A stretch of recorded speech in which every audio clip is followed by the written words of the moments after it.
In the heart of Imo State, nestled between thick green palms and red earth roads, lived a woman called Mama Chinyere.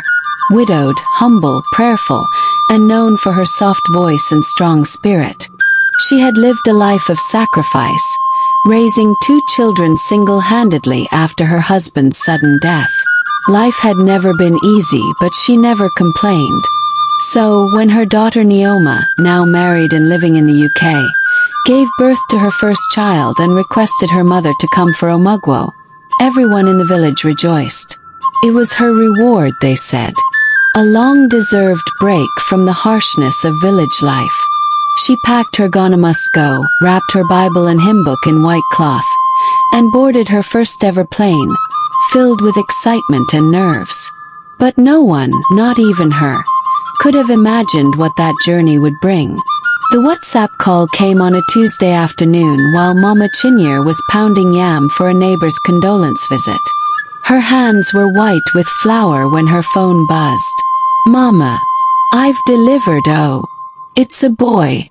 Neoma's voice rang with joy. "Chukwu dalu," Mama shouted, letting the pestle drop. She sank to her knees, tears filling her eyes. "God, thank you for not putting me to shame." Within weeks, arrangements began.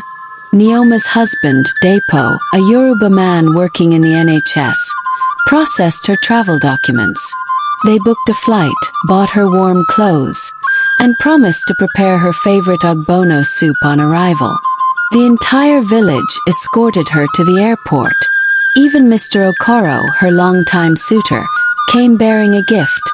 A new wrapper and 10,000 Nigerian nairas for airport snacks. "Remember us, oh," they shouted as she wheeled her borrowed suitcase toward the terminal. She turned once and smiled. "I'm only going for 3 months. I will come back." Famous last words. When the plane landed at Heathrow, the cold hit her like a slap. She wrapped herself tightly in a borrowed winter jacket and huddled near Neoma.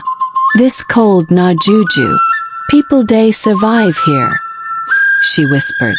They laughed, but deep down something stirred in her chest, a mixture of fear and awe. She settled quickly into the routine of Omugwo, cooking, massaging Neoma's swollen belly with hot water, singing lullabies in Igbo, waking at 2 a.m. to rock the baby. It was tiring but joyful. She felt needed, respected, loved. But life in the UK was also lonely. Everyone worked. Neighbors rarely greeted. Even the churches were quiet. The only time she saw people's faces was during afternoon strolls with the baby in his stroller. It was during one of these walks that she met him. He appeared ordinary at first. White skin, gray hair, blue eyes behind silver spectacles. A man in his 60s who always said, "Good afternoon," whenever their paths crossed in the park. The first real conversation came on a day it snowed lightly. She struggled to push the stroller through a thin sheet of frost. James offered help. "I insist," he said with a soft smile. She hesitated. In Nigeria, white men existed only on TV and in NTA documentaries. But this one was warm, gentle, and knew how to handle a baby carriage. They walked together that day. And the next. Then again. What began as neighborly politeness grew into companionship. She learned he was a retired history teacher, widowed for 10 years with no children. He lived alone, garden, read African literature, loved spicy food. "You should try my egusi soup," she said one afternoon, blushing. "I'd love to," he replied. And that's how it began. Their bond deepened over shared tea, walks through Hyde Park, and long conversations about life, loss, and laughter. James listened with eyes that saw her, not just as a black woman, not just as someone's mother, but as a human being.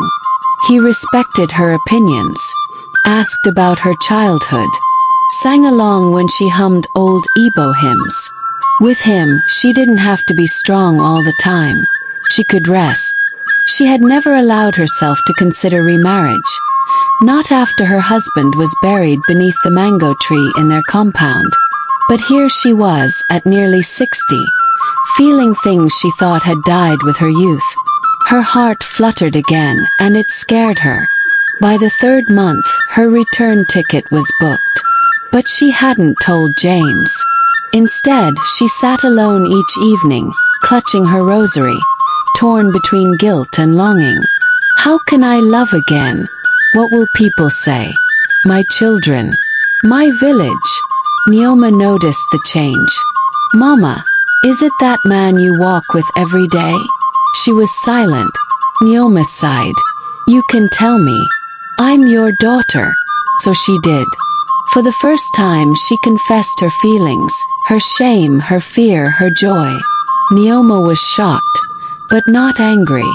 Mama, you've given us your whole life.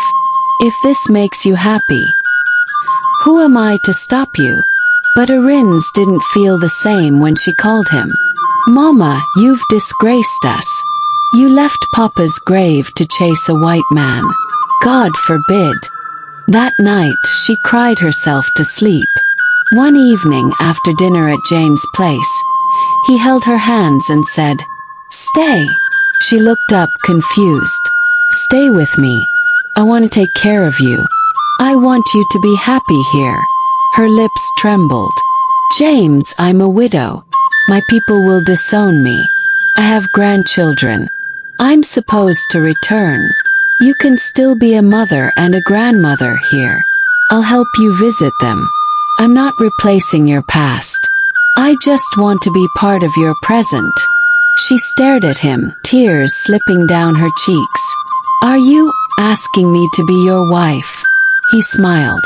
"Yes, in whatever way you're comfortable with. Official, spiritual, cultural. I just want to grow old with you." She broke down, sobbing into his chest.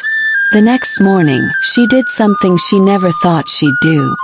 She called home and told them she wouldn't return. Not now. Maybe not ever. The news hit like a thunderclap. Mr. Okoro fainted when he heard. The church women removed her name from the fellowship group. Arins blocked her on WhatsApp. Her pastor declared a fast against the spirit of lust and Western deception. But Mama Chinyere stood her ground. "I found love again. Real love.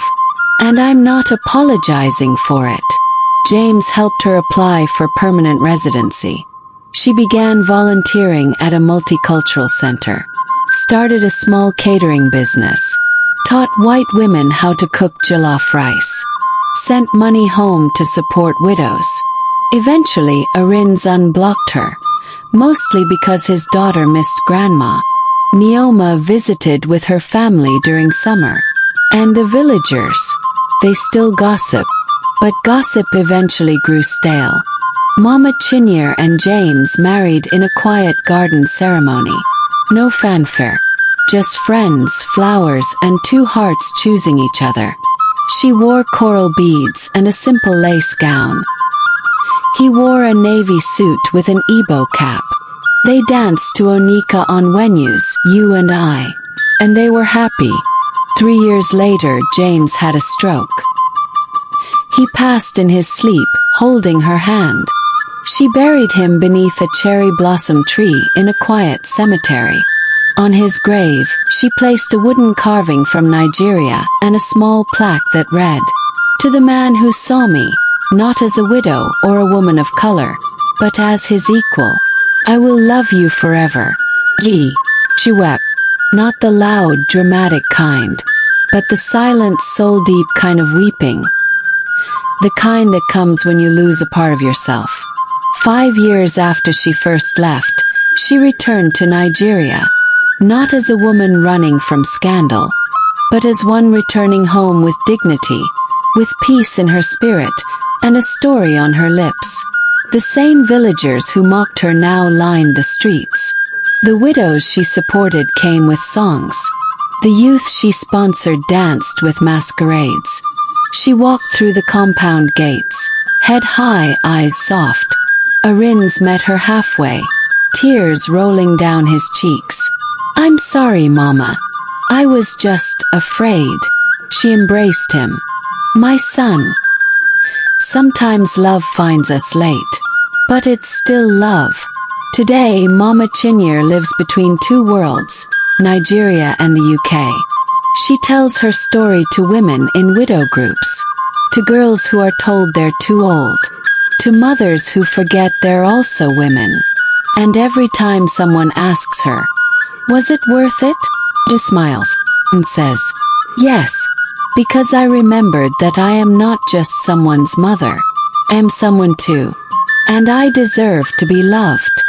Some journeys begin with service, but end in self-discovery. She went for Omugwo, but found something even deeper. Not just a grandchild, not just snow, but a new version of herself. One that the world had tried to silence. But she chose to live.